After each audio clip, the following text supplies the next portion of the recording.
Finally, here are the directions for Part 4. In this part, you will hear an interview. The interview will be followed by 2 questions, number 26 and number 27.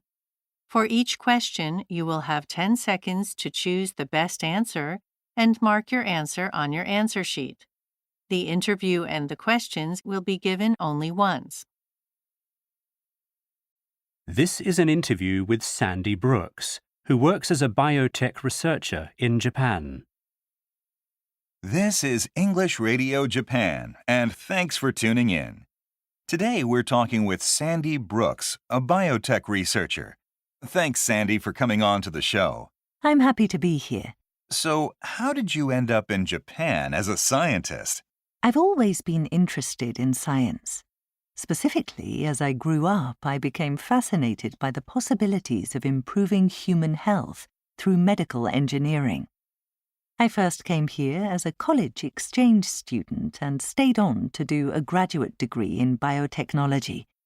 After that, I took a job with a local firm.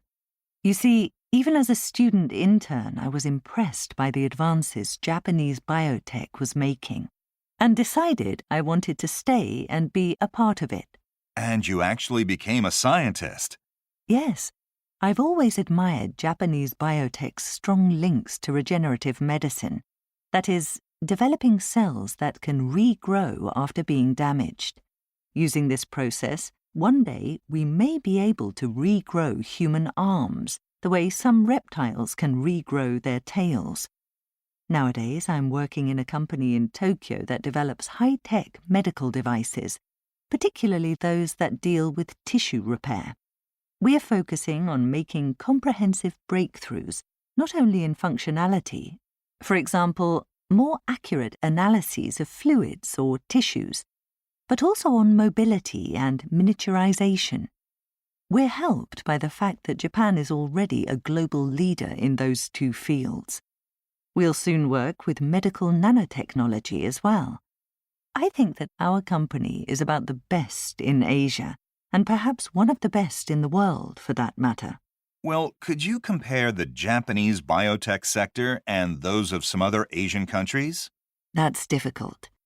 Statistically, Japan, China, South Korea, and Singapore are almost at the same level. Chinese firms tend to get the most funding, both publicly and privately.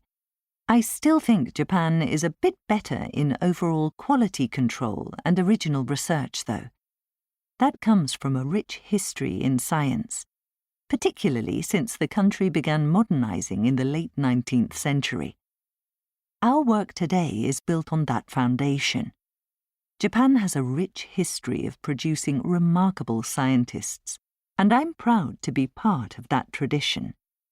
Speaking of history, one of the Japanese scientists I admire most is Eiichi Negishi.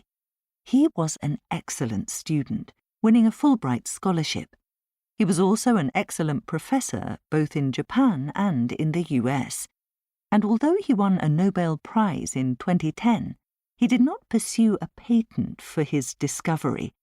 This was because he wanted everyone to freely use it, so he was also very generous and had a sort of pure sense of science.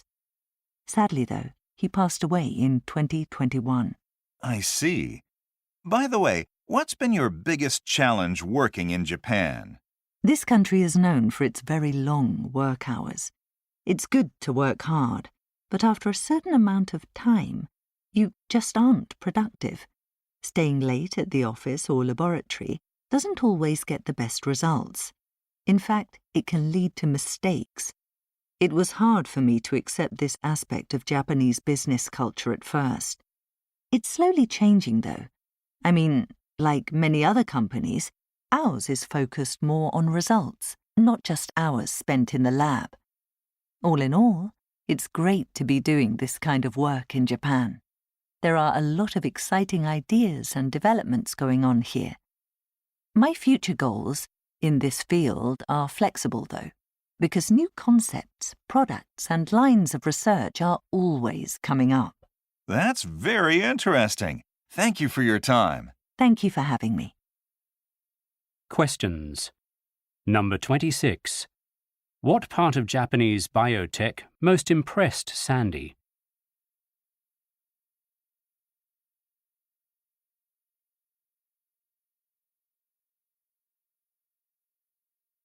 Number 27. What is one challenge Sandy faced early on in her career in Japan?